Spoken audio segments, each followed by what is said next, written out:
Hey, it's Ned. Welcome to Tag Tutors, where I'll be showing you step-by-step guide on how to ace the Describe GCSE question.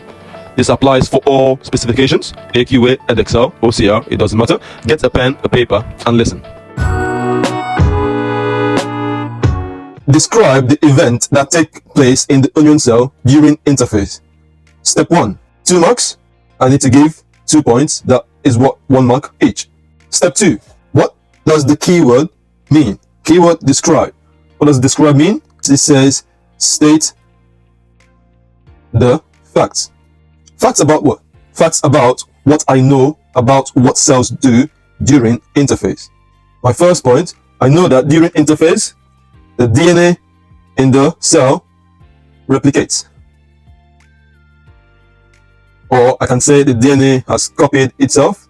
Number 2 point, in the interphase, cell carry out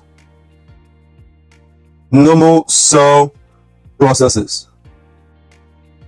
E.g., example of that would be cell metabolism. Those are the 2 facts that happens during interphase. I have 1 mark here. I have 1 mark for this point. If you found this video useful, please like and leave a comment. Subscribe and share with your friends. The aim of the video is to help you. Until next time.